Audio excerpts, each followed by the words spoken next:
Hey, what's up everyone? Welcome back. In this video, we're going to be covering measures 27 to 36 of Sojourn by Mitchell-Peters.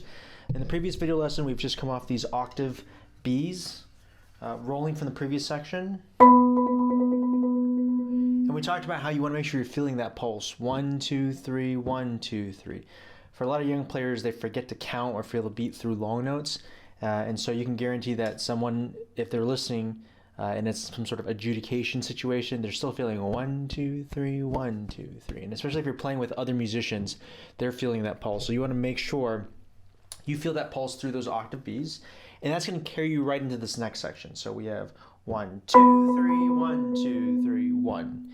And that 1 is going to be the downbeat of that third measure of rehearsal marker 25, so 27. 1, 2, 3, 1, 2, 3, 1. So whereas before we had this figure in the A section, this is taking us into the beginning of the B section of this piece. And now we have this new left hand accompaniment motive, 1, 2, 3, 1, 2, 3, 1. Okay, now the first tip for this section is most players, young players, even some advanced players, they would play it like this: 1, 2, 3, 1, 2, 3, 1. And they would play the right rhythm, but you can see that this motion is very mechanical, and it doesn't really show that half note, quarter note notation, right? So, you know, you're trying to express and display the notation. So I might play it like this, where you lift for the half note and then catch the quarter note on the way down. So 1, 2, 3, 1, 2, 3, 1, 2. Right? And you can try that motion a few times on your own if you're just starting flat. Okay? And then just add a little motion to the downbeat. You can see that you're kind of bending your wrist a little bit. And, you know, we could talk about it all day long, but the easiest way to do this is just to watch and try to imitate that motion. You know, it's similar to if you were just to play a single suspended cymbal note, or a gong note, or a triangle note. You'd have a very relaxed follow through. Okay, so that's a motion that you're going to try to carry through this entire section. If that doesn't come natural for you, you're going to want to go, especially when you start adding all this other stuff that's happening in the right hand that's coming up here in a moment. Okay, so work on that motion. From there, this is 27, 28, measure 29.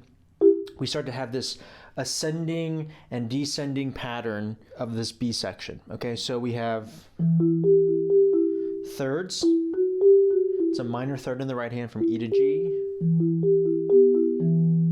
And before we talk about this next part, we should talk about how to coordinate the left hand with the right hand. Okay, so this pattern, before we start moving it at all, this pattern just looks like this: 1 and 2 and 3 and 1 and 2 and 3, 1 and 2 and 3 and 1 and 2 and 3 with motion.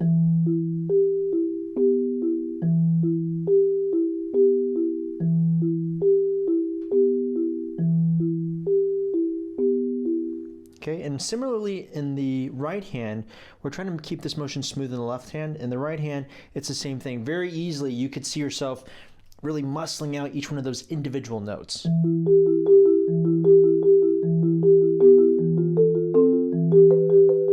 And it looks stiff and mechanical. Again, it just, you know, you don't want that tension in your hand because you'll hear it, but also it doesn't look like the style of this section, right? So what you want to do is try to keep this as loose and legato as you can.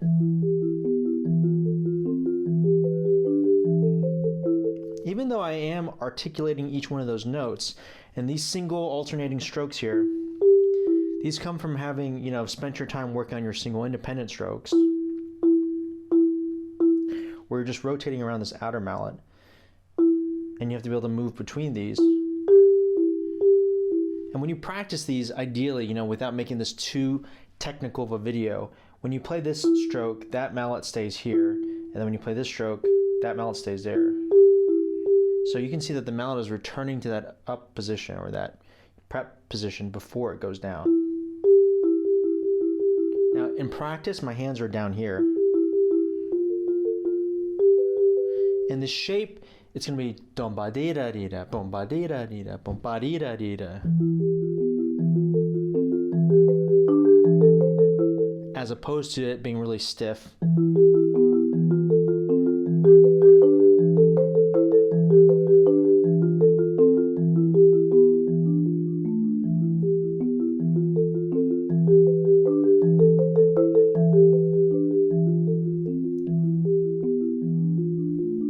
So hopefully you can see that motion.